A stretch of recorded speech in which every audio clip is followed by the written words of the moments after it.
attendez, ne soyez pas pressés. Est-ce qu'on peut demander au président de sous-section et à M. Bikoro, comment peut-on manifester au Cameroun? Ça peut aider, parce que quand ça étouffe trop, ça explose. À Teba, du côté de Nkwaba, si vous voulez prendre la parole, absolument, il vous demande, finalement, on fait comment pour manifester au Cameroun? On dit, aller dans la rue, ça se gâte, et rester à la maison, ça se gâte, et qu'ils étouffent. Non, Jean-Jacques, lorsque nous sommes dans un plateau comme celui-ci, c'est quand même pour éclairer la lanterne des Camerounais. Bon, c'est tout ce qu'ils veulent. Hein. Oui, voilà. Monsieur Temeng a dit des choses là tout à l'heure dont je ne partage pas entièrement. Parce que avant d'être au PDCC, c'est un ancien camarade militant au niveau de l'OGRDPC. Il s'accusait lui-même. Oui, nous avons... Je suis un ancien élu du RDPC qui a laissé ancien élu du RDPC, nous avons longtemps milité ensemble. Et c'est ça la démocratie. Il a été élu dans un régime antidémocratique. Merci. Bon, aujourd'hui, s'il il était encore démocrate. je vous prie. Ce n'est plus son entourage. S'il vous plaît. Dans le cadre de la... Tu vas prendre la parole. Je ne voilà. C'est le Paul Biya qu'on a connu avant là. D'accord, il a fermé la parenthèse. Allez-y, monsieur Bolo. Justement, ce que j'étais en train de dire, c'est que M. Temeng, ceux qui n'ont jamais fait la politique, vous êtes militant de l'OGRDPC et du conseiller municipal même du RDPC. Si aujourd'hui, il se retrouve à la tête d'un parti politique, parce qu'il est un président national d'un parti politique, on va dire Paul Biya, oui. Je félicite, on va dire oui. Parce que c'est la démocratie déjà. Alors, on ne peut pas dans un plateau comme celui-ci dire qu'il n'y a pas de démocratie au Cameroun et que tout est à reculant. Non. Et M. Léonce on également dit quelque chose. Il a dit que M. Biya et M. Issa Lessa. Parce que ce sont deux vieux noms. Voilà. C'est ce qu'il dit. Mais justement, ce que je voulais dire, c'est que nous connaissons tous le président. Toi, ça ne te plairait pas que les anciens la quittent un peu? Nous connaissons le président Paul Biya, Jean-Jacques. Et nous savons que c'est un homme pondéré. C'est un homme de paix, c'est même un très grand diplomate. Et s'il s'agit de dialogue, nous savons que le président Paul Biya est bien placé pour organiser un dialogue. On lui reproche d'avoir pas été lui-même au grand dialogue national. Il prêtera serment certainement le 6 novembre et il aura un discours de politique générale. Et il a dit dans ses discours de campagne et même dans sa profession de foi qu'il accordera une place importante et primordiale aux femmes et aux jeunes. Il a dit cette année, il a dit en 2018. Non, il a dit clairement, il accordera cette place. C'est pas bien. L'espérance. Oui. Voilà l'espérance, grandeur et espérance. Justement. D'accord, on va. Je chute en disant, je salue la sagesse de M. Bikoro, parce qu'il a bien fait de détailler un certain nombre de choses qui prouvent que les villes mortes n'ont jamais été prospères pour le Cameroun. Alors maintenant, là vous répondez à la question du téléspectateur. Comment faut-il manifester finalement au Cameroun? Parce qu'il brûle l'envie quand même aussi de s'exprimer. Il faut manifester au Cameroun dans la légalité. Parce que nous nous retrouvons, permettez-moi M. Temeng, il faut manifester dans la légalité. Comment alors? Je commencerai par ces villes mortes dont nous parlons. Les villes mortes devraient être pacifiques et volontaires. Mais on se retrouve dans certaines localités du pays, parce que moi j'ai vu, j'étais à Yaoundé depuis vendredi, hier, aujourd'hui, il y a des embouteillages partout, ça circule normalement. J'étais à Soa, chez moi au village, j'étais partout, j'ai vu, ce mot d'ordre n'a pas été respecté parce que les populations estiment que c'est les envoyer au poteau, c'est les sacrifier. Pendant que leurs propres enfants ne sont pas au pays, et je crois un téléspectateur l'a dit, et pendant qu'eux-mêmes ne se cachent que derrière un clavier de téléphone pour envoyer des messages de ville et des caméras. Voilà. Donc, il faut que nous comprenions que pour faire ville morte, il faut que ce soit déjà pacifique et que ce soit volontaire. N'imposez pas la ville morte aux gens en créant la peur, en créant la psychose. Hein?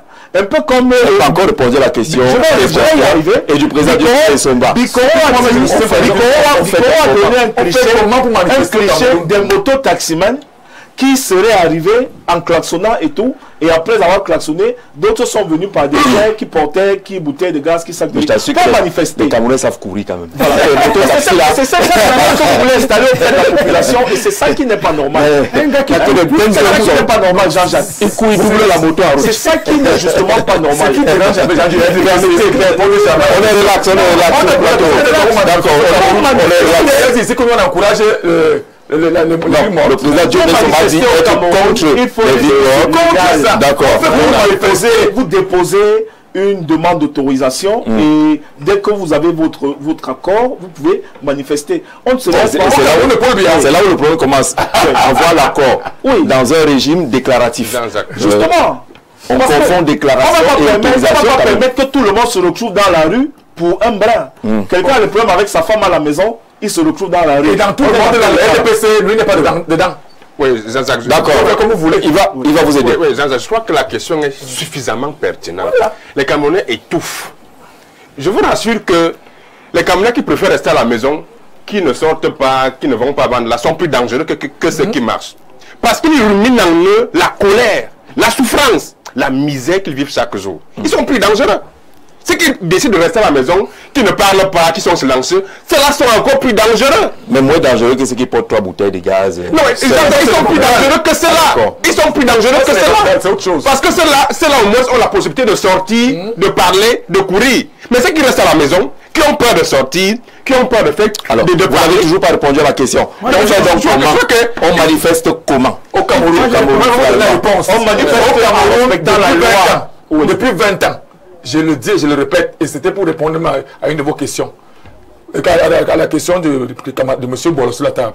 Moi, j'étais conseiller municipal, RDPC. Le plus jeune élu RDPC, élu au Cameroun, parce que, à l'époque là, Paul Biya. C'était quelle époque? Il y a environ 15 ans aujourd'hui. Le Paul Biya était démocrate, et il y avait un entourage. C'était un entourage qui n'était pas à côté de lui. Depuis qu'il a sorti ça, c'était un entourage là. Bonder des gens qui n'ont jamais fait la politique, qui ne savent même pas comment faire pour être président d'une association. Les politiciens, qui ne peuvent même pas gérer une association de quartier. C'est là où tout a changé. C'est là où tout a changé. C'est là où on voit, en 2018, on a arrêté Camto. C'est là où on voit comment on a les habitations arbitraires. C'est là où on voit comment les gens payent les terrains des villages. Quelqu'un habite dans un, il paye tout un arrondissement pour habiter seul. D'accord, on a compris. Ce sont ces jeunes nouveaux-là. Vous êtes président d'un parti politique. Et c'est là qu'il faut que ce... On a compris. Vous êtes président d'un parti politique. Oui. Et les téléspectateurs semblent dire que c'est impossible de manifester quand on est on va le dire, l'opposition. Bon, ça dépend de comment vous formulez, M. Jean-Jacques. Moi, quand j'ai organisé mon tour des analphabètes là, je suis allé chez les préfets. C'est pas un parti politique. Les sous-préfets. C'est pas la même chose. Vous êtes du G20. C'est pas du G20. Même en 2018, je suis allé coordonnateur de G20 à l'extrême nord. J'ai demandé, on m'a donné... Non,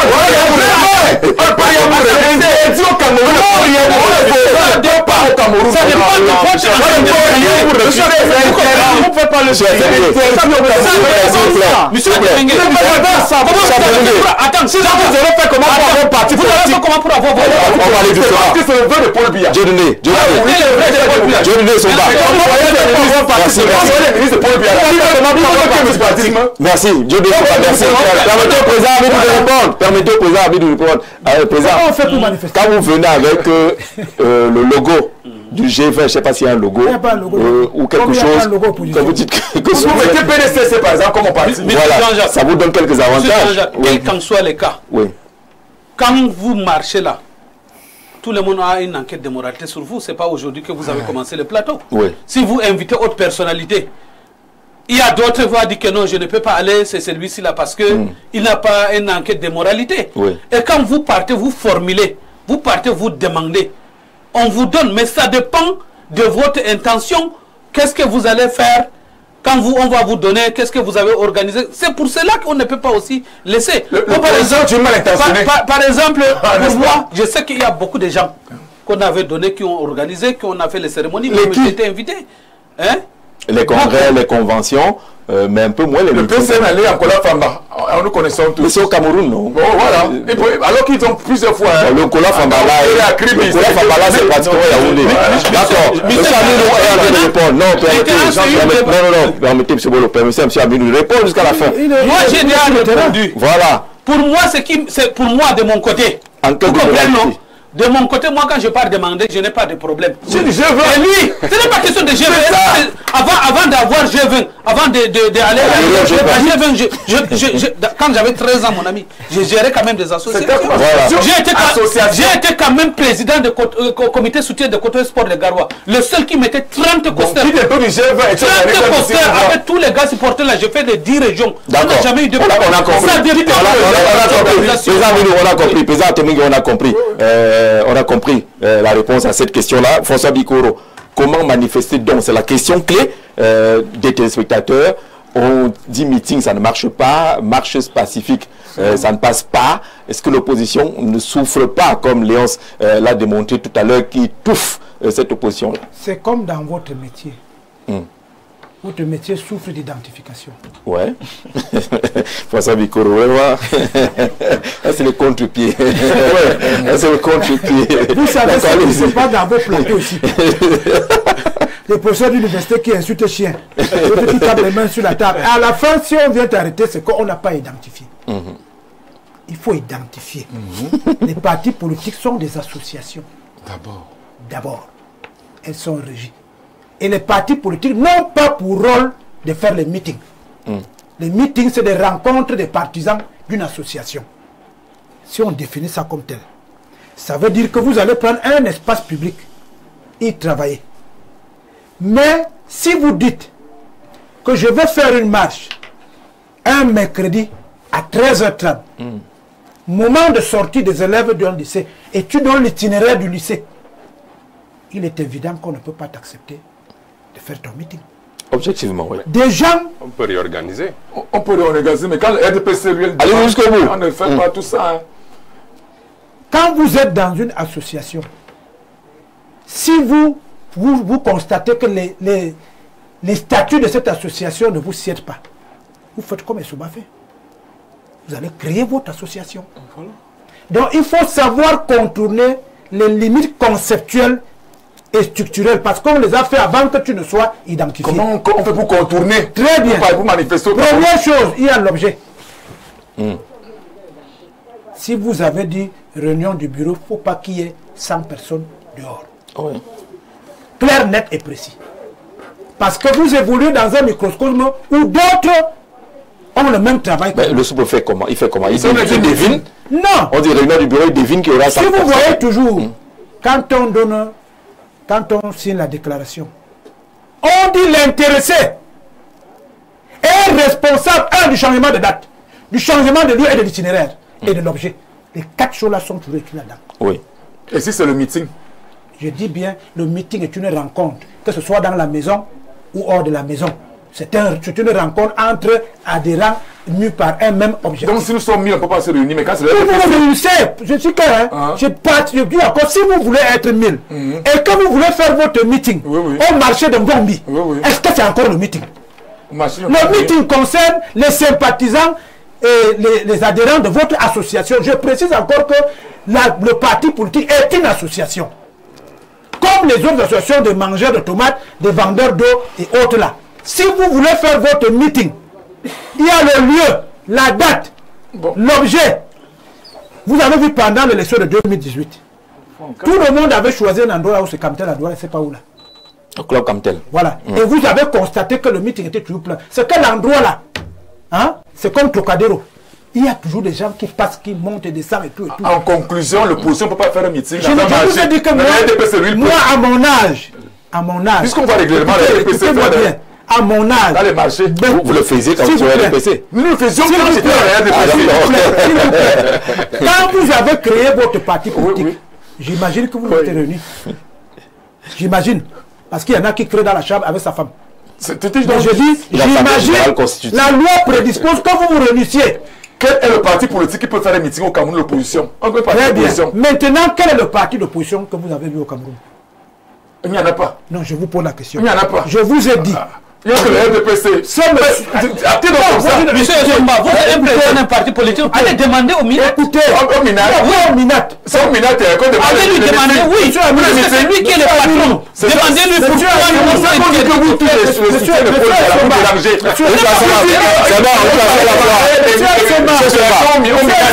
posé une question à François Bikoro. Vous avez posé une question à François Bikoro. Voilà. Vous vous avez rendu compte qu'on a des points convergents. Oui. Apprenez à nous écouter. Nous sommes à une situation où vous avez fait un constat. Oui. Moi, j'étais à l'école pour ne pas te mettre. Vous créez une association pour vous rendre heureux avec ceux qui sont avec vous. Hein? Et depuis 1992, vous constatez qu'on vous empêche de rendre heureux les gens qui sont avec vous. Et ils sont toujours avec vous. Donc vous conseillez quoi? Qu'ils quittent? Vous changez de stratégie. Ils viennent là au RDPC. Ça veut dire que... On revient au RDPC. Attendez, mon frère. Vous voyez que vous avez... Non, je devais... S'il vous plaît, vous avez un générique. Je vous ai dit que c'est ça qui crée le problème. Des gens ont créé des partis politiques pour dire à Paul Biya, je suis là. On ne va pas créer un parti pour rendre les Camerounais. Moi, le petit truc, Paul Biya, RDPC. Paul Biya, RDPC, il y a 425 partis politiques au Cameroun. Tous ne sont pas au G20. S'il vous plaît. Vous avez créé... Vous voulez qu'on parle de s'il vous plaît. C'est pour des pouvoir. Parce que vous dites toujours RDPC. Vous faites des confusions entre RDPC. Mais quel est le parti qui a le pouvoir au Cameroun? C'est le RDPC. L'UNDP était quoi? Hein? L'UNDP n'a pas le pouvoir comme le RDPC. L'UNDP était quoi? Encore que vous les insultez partout. L'UNDP, non. D'accord, on va poursuivre. On va enchaîner. On a quelque chose à dire. Je crée un parti politique. Hein?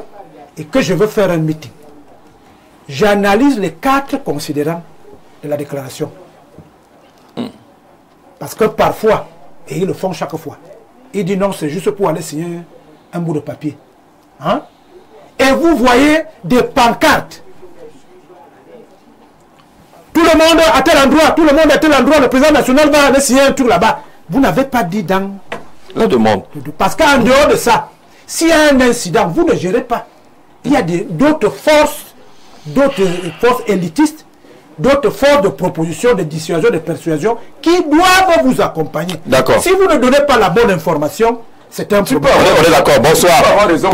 Président, merci. Bonsoir à Roexé et au panel qui disent que ITB, Issa Thiron Bakari, doit attendre les législatives et municipales pour avoir les maires et députés. Et ils savent bien que, quand vous le dites, que 80% au moins de ceux qui ont voté Tiroma ne sont pas ses partisans. Et donc, il n'est pas certain qu'ils puissent profiter de cette marée. En outre, si tu gagnes les élections JZ et qu'on te demande de laisser, tu fais comment? Il faut d'abord me prouver que j'ai gagné.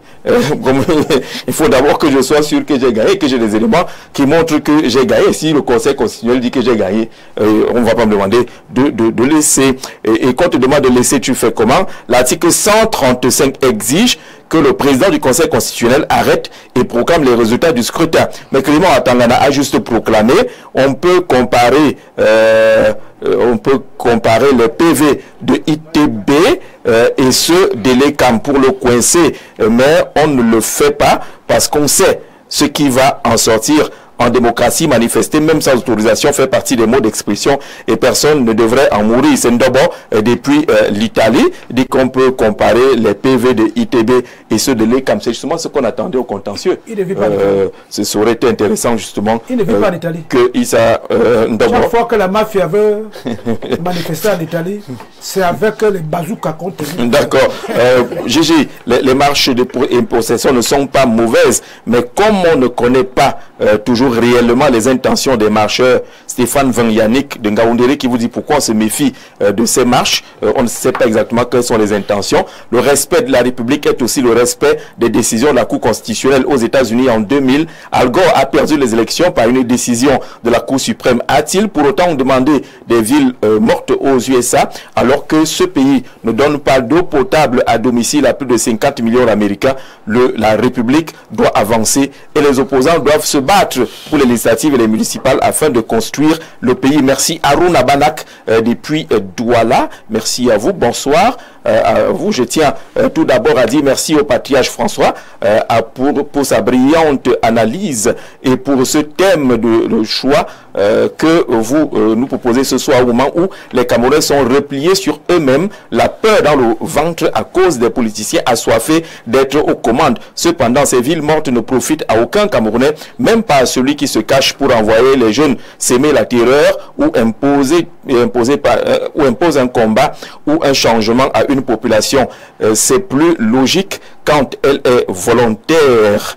Nous souffrons assez dans ce pays pour se permettre une escalade violente. Comment comprendre un monsieur qui prête allégeance à un autre pendant des années et se lève un bon matin avec une idée? Voilà, c'est un peu long. Le méritocrate depuis Yaoundé, le méritocrate, on a compris l'essentiel de ton message. Salutations à ton panel. Pour bien manifester au Cameroun, il faut que les leaders quittent le bavardage derrière les téléphones et les plateaux de télé-radio. Bref, que les leaders d'opinion soient en route à chaque fois pour réguler, porter et montrer qu'ils sont prêts à mourir pour le changement. En somme, ils devraient se conduire comme des messies.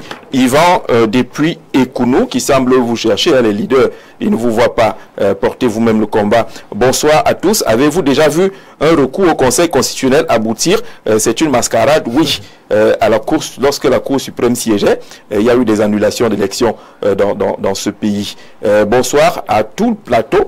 Pour moi, les villes mortes profitent à ceux qui ont besoin de démontrer que le Cameroun n'est pas suffisamment mûr pour s'auto-prendre en charge et donc justifier leur intervention. Occasion pour mieux piller le Cameroun comme en période coloniale et post-coloniale, mais aussi des Camerounais qui, hélas, pensent que la souffrance du peuple peut se justifier si cela leur permet d'assouvir leur ego. Il faut le dire, nous craignons que ceux qui envoient les enfants dans la rue ne sont pas différents du régime en place, car tous exploitent la pauvre jeunesse camerounaise. Ça devient un peu long, on a compris l'essentiel. Stéphane, depuis Yaoundé, l'inquiétude. L'histoire est importante. En 30 secondes. L'histoire est importante. Oui. Dans le prolongement de comment faire pour faire des manifestations. L'histoire nous renseigne qu'après l'élection présidentielle de 92, les acteurs là ont continué, ils ont été majoritaires à l'Assemblée. Oui. Ils nous ont perdu 3 semaines de querelle.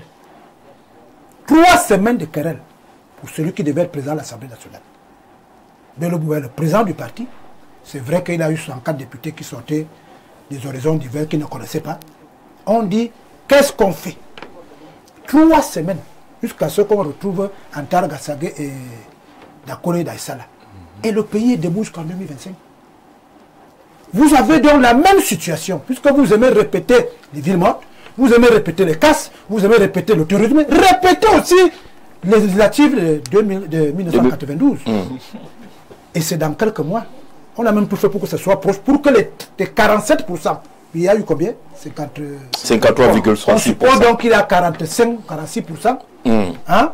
La même connivence pernicieuse que vous avez mis pour envoyer les gens à l'abattoir, rendez ça comme une connivence heureuse, en faisant en sorte que à l'Assemblée nationale, au moins vous ne perdiez pas les 47% que le peuple camerounais est censé. Justement, c'est la question, François Bikoro, merci de nous permettre d'avoir ce pont-là.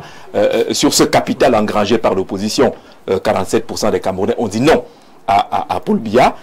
Depuis quelques jours, vous laissez les messages. On disait tout à l'heure que même ceux qui ont les boutiques fermées, là, il y en a qui ont voté Issa Chiroma. Est-ce que, en prenant cette orientation, il n'a pas pris le risque justement d'effriter ce capital confiance qu'il a pu engranger? Non, ce qui est clair, c'est que c'est une erreur politique de mon candidat Issa Chiroma d'aller sur le champ, ville morte, d'amener les gens à se lever, parce que le fait est déjà là. Et surtout qu'en allant à cette élection, nous connaissions très bien. Moi, je travaille beaucoup avec Mme Damjoya, qui a pendant beaucoup de mois essayé de se battre pour que le code électoral et autres puissent être changés. Donc nous connaissions là que quand on va aller à cette élection, le code électoral n'était pas bien. Tout à fait. Nous avons donc la chance que dans quelques mois, nous aurons les élections législatives et municipales. C'est là-bas où nous allons nous battre pour que ce texte change. Je prends un exemple banal. Dans un pays normal, un président de parti politique ne peut pas vous dire que, comme je suis allé à Paris faire mon meeting, au retour, je vais prendre tel itinéraire, je vais m'arrêter dans mon siège pour faire une réunion peut-être 30 minutes. Et que c'est parce que un président de parti politique a dit ça au préfet, que le préfet utilise ça. Utilise cette information-là pour barricader la ville, faire tout ce que... Pourquoi? C'est parce que le texte n'est pas... Il faut améliorer ce texte. Moi, je proposerais que, au lieu de mettre que ce soit seulement une déclaration, que les réunions soient seulement déclaratives, sur une déclaration, que, comme nous voyons, quand le RDPC organise ses meetings, que ce soit les marchés, que ce soit au stade, Moi, il y a 2 ans. Permettez, il y a 2 ans chez moi, il y a Yaoundé 5. L'esplanade du stade Obispo était interdit. Hein. Était interdit. Les opposants, beaucoup de partis politiques ont demandé le stade, mais le RDPC, pendant cette période, avait fait des meetings. On peut donc, cette loi peut être modifiée en demandant aux gendarmes et policiers dont l'État du Cameroun paye pour leur recyclage de formation très régulièrement. Que bon, quand un parti politique, soit du pouvoir ou de l'opposition, veut soit manifester, soit tenir une réunion, au lieu que ça parce que cette loi laisse la possibilité au sous-préfet de juger comme il veut. Et maintenant, imposer, il faut que le texte, cette loi impose aux gendarmes et policiers d'encadrer. Ils le font. D'accord. Le texte, d'accord.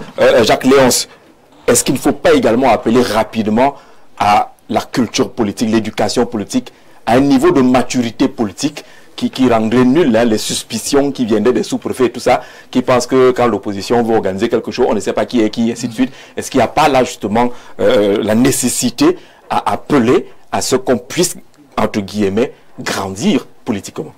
Ah oui, c'est une impérieuse nécessité, hein, parce qu'il faut dire que c'est quand même regrettable de constater qu'en 2025, nous sommes encore dans un pays où les Camerounais ont une culture politique déficitaire. Beaucoup ne savent même pas de quoi il est question. Tout à fait. Vraiment. Et ça, c'est le reproche que je fais tout le temps à nos acteurs politiques, que ce soit de l'opposition ou même du RDPC. Vraiment, ils ne font pas beaucoup dans l'éducation politique de leurs militants et sympathisants. On les voit sortir très souvent lorsqu'il y a une élection. C'est là où ils sortent. Donc ça, c'est un problème. Il faut éduquer les Camerounais à la chose politique. On ne peut pas être en 2025 et dans environ 30 millions, le président est élu par moins de 2,5 millions. C'est un problème. 4 millions qui sont restés à la maison. C'est un problème. Sur les 8 millions inscrits, il y a un problème. Sur les petits 8 millions. Et je prends la chute du président lorsqu'il parle de modification de certaines lois. Mais les lois, elles se font au Parlement. Oui. C'est là-bas qu'on fait les lois. Pas au quartier. Mais si nous avons M. Saturoma qui a été crédité de 45% et qui aujourd'hui commence à envoyer les Camerounais à la potence parce qu'il veut à tous les prix être président, mais c'est un problème.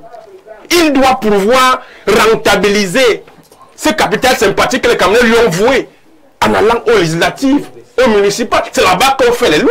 Alors, est-ce qu'il n'est pas face à la réalité que Ndobo disait tout à l'heure de Ferrara depuis l'Italie, où notre ami Joe de Guinée équatoriale est en train de dire, il dit par exemple que Issa Tiroma sait pertinemment que c'est sa fin dans sa carrière politique. Il sait qu'après ces épisodes, il sera classé dans les placards de l'histoire. Ce qui est vrai, c'est que les prochaines consultations Tiroma, à savoir les législatives et les municipales, il sera inexistant parce que le MRC va récupérer son électorat. Est-ce que ce n'est pas cela qui amène un peu Tiroma à être face à dans une sorte de cul-de-sac.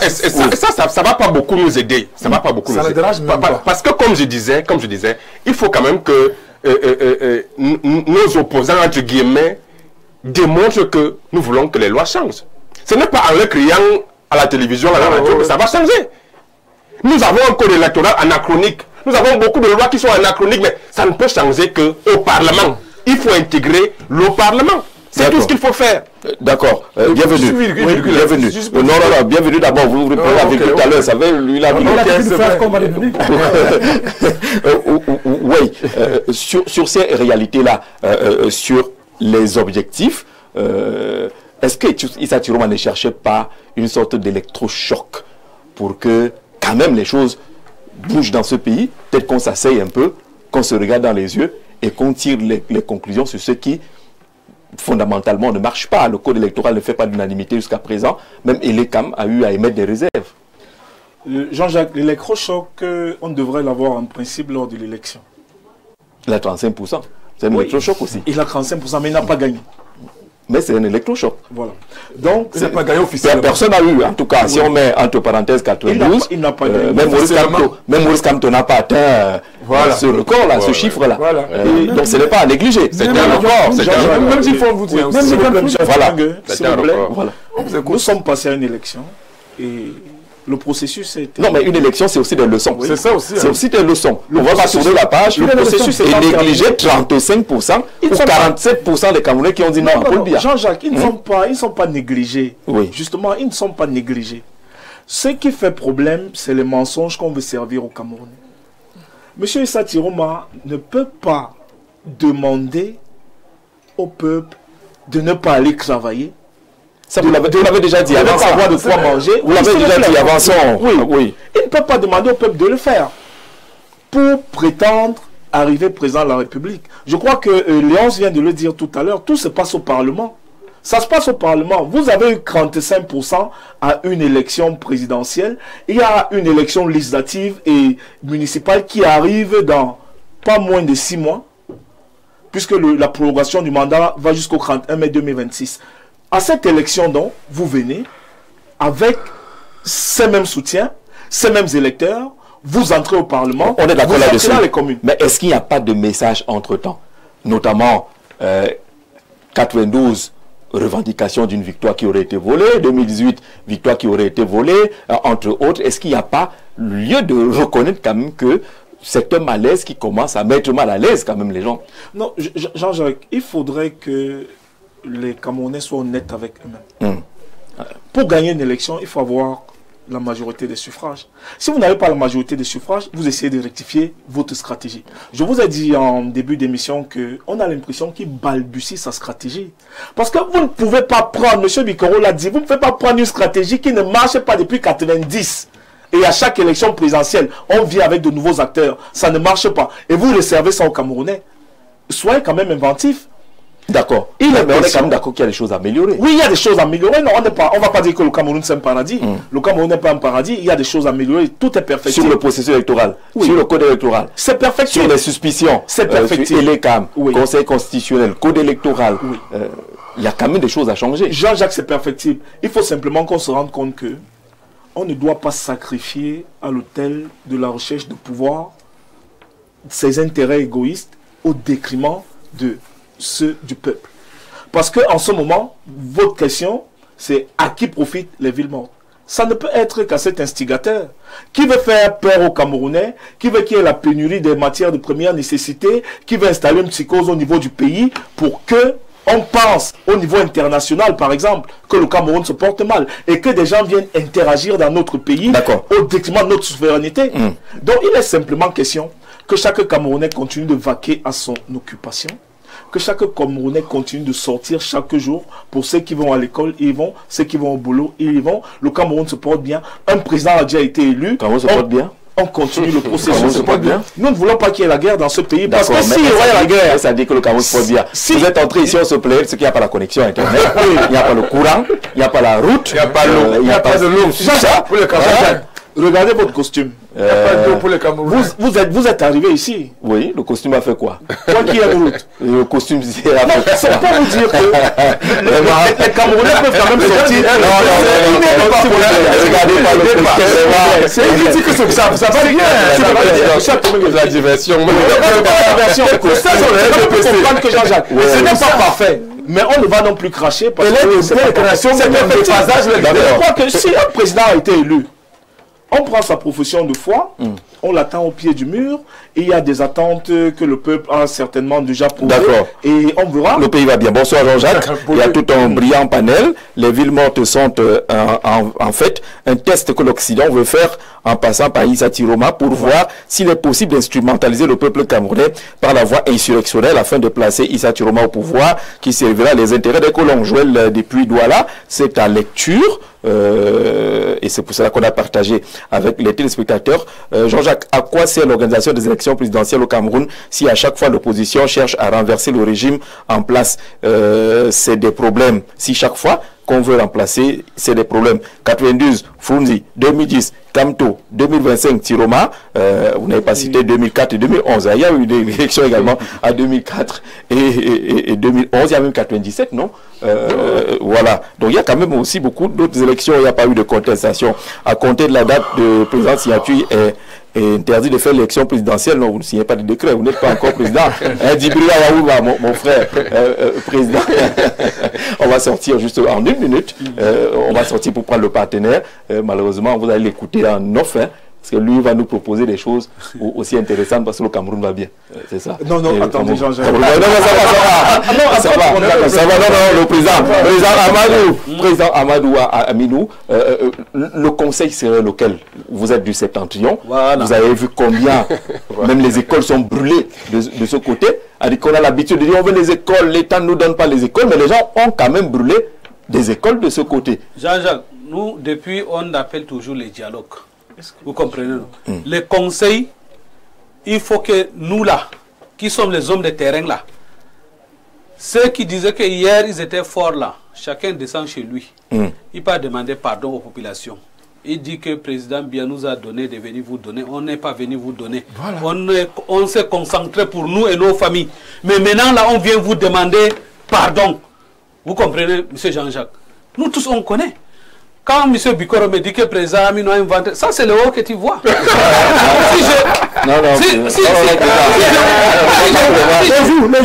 vous sors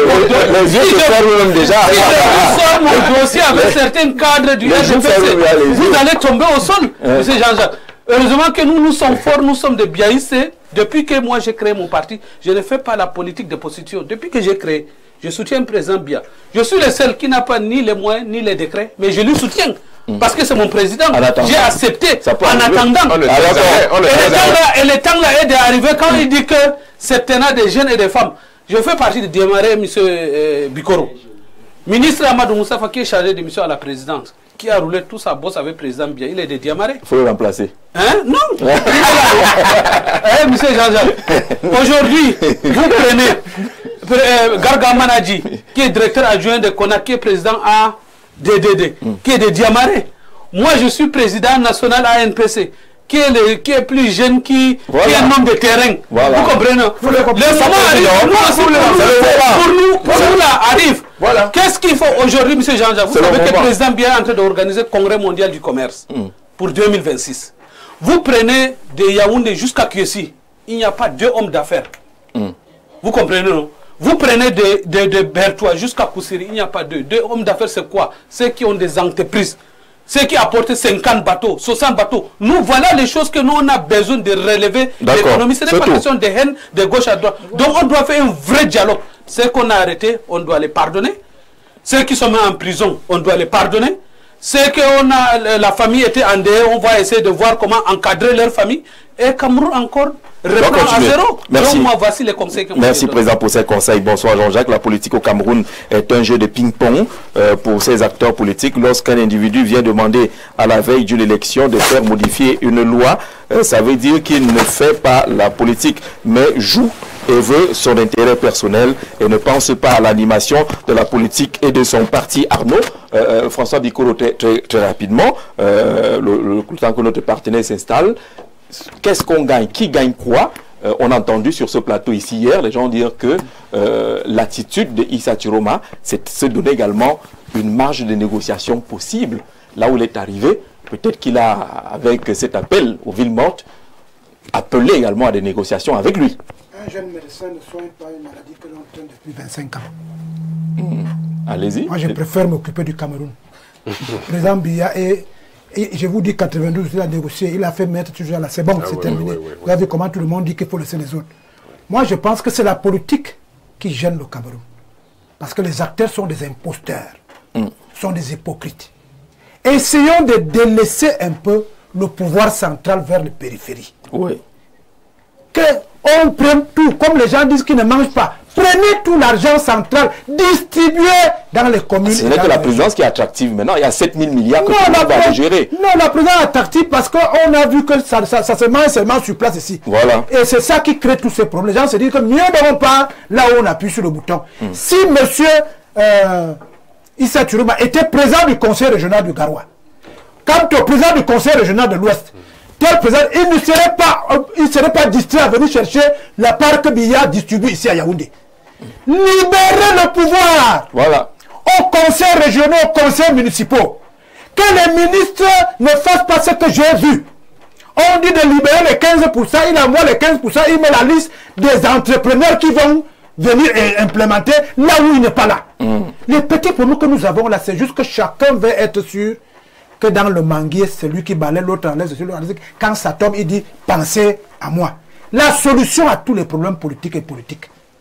Que chacun laisse l'autre l'aider à gouverner. On a dit le président de la République, il faut leur dire, il n'y aura plus une autre élection. Tous les débats que vous faites là, tuer les gens, casser, il n'y aura pas une autre élection présidentielle. Ce qui reste maintenant, c'est qu'on pense les plaies. Et les 53% de M. Biya doivent l'amener à réfléchir. Beaucoup. Par rapport à ceux qui sont à l'intérieur du RDPC et des partis alliés. Par rapport à l'administration. Vous lui avez dit que tout est OK. Voilà. Lui-même vient de se rendre compte qu'il y a des endroits où ce n'est pas OK. Maintenant, par rapport à ses collègues partis politiques, il faut qu'il cesse d'avoir des relations intéressées avec des gens à titre personnel. Dès que quelqu'un dans le RPC gagne 45%, je ne sais pas comment il fait, on dit ministre. Alors qu'il y a le président de section, le président de sous-section du village qui ne comprend pas que lui, il anime le parti depuis des années, on parachute des gens. Ce n'est pas un programme difficile à implémenter. D'accord.